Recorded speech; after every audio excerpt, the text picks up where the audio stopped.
Hi everyone, this is Bhavani. Welcome to my channel books with Bhavani. ఇక్కడ నేను books quotations, summaries and reading వీడియోస్ని share చేస్తాను. Books అంటే ఇష్టమైన వాళ్ళకి ఇది పర్ఫెక్ట్ ఛానల్. లైక్ చేయండి, షేర్ చేయండి, సబ్స్క్రైబ్ చేయండి. ఇది నా సెకండ్ వీడియో, భగవద్గీత. అండ్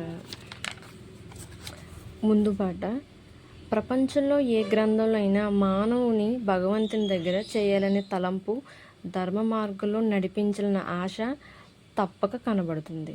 ఎందుకంటే సృష్టిలో మానవుడు ఒకడికే భగవంతుడు జ్ఞానం ఇచ్చాడు.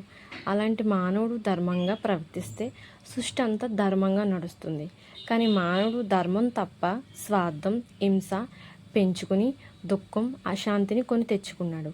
ఈ విధంగా మనిషి పతనం వైపు ప్రయాణం చేయడం పెట్టడం చూసి వారిని తిరిగి సన్మార్గంలో పెట్టాలని కొంతమంది పుణ్యాత్ములు, మహర్షులు, ప్రవక్తులు ధర్మ పదాన్ని బోధిస్తూ అనేక ధార్మిక గ్రంథాలని వ్రాశారు. అలాంటి ముఖ్య గ్రంథాలలో కిరీటం వంటిదే భగవద్గీత. ఎందుకంటే ఏ గ్రంథంలో అయినా ముఖ్యంగా నరహింస చేయకూడదు అని చెప్పబడింది. కానీ ఒక భగవద్గీత మాత్రమే జీవహింస చేయకూడదు అని చెప్తుంది. అలాంటి అహింసా మార్గాన్ని ప్రబోధించే భగవద్గీతను మన పూర్వీకులు సంస్కృతంలో రాశారు. కొందరు దాన్ని తెలుగులోకి అనువదించారు. వారిలో చాలామంది గీతలో శ్లోకాలకు స్థూల అర్థాన్ని మాత్రమే ఎక్కువగా ఇచ్చారు. గీత చదువుతూ వచ్చిన వారికే పరిమితం కాదు, సర్వమానవ లోకానికి ఆచరణీయమైన ఉత్తమోత్తమైన గ్రంథం. అది మానవ జీవితానికి సుగంధం. అలాంటి గీతలోని అంతర్ధాన్ని సామాన్య భాషలో సాటి మానవులకు అందించాలని మా ప్రయత్నం. ఎందుకంటే భావం అర్థం చేసుకోవడానికి భాష కావాలి. భాష అర్థం కాకపోతే భావం తెలియదు. భావం తెలియకపోతే మనసుకు స్పందన రాదు.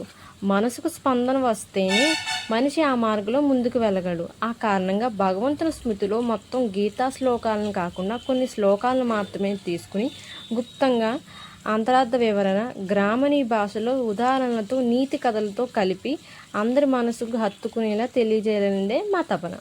దీనిలో ఏమైనా తప్పుగా మీకు అనిపిస్తే మమ్మల్ని క్షమించండి. ఎందుకంటే మేము భాషా పాండిత్యం ఉన్న పండితులం కాదు. అందరి పట్ల సమదృష్టి కలిగి ఉండాలని భగవంతుడు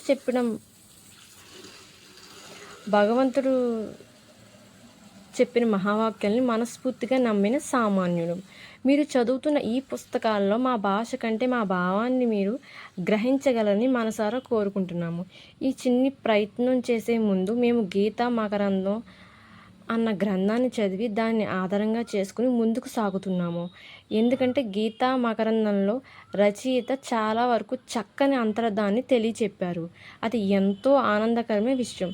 ఇంకా అంతరార్థాన్ని అందరికీ అర్థం అయ్యే విధంగా సామాన్య భాషలో చెప్పాలనే మా ఈ ప్రయత్నం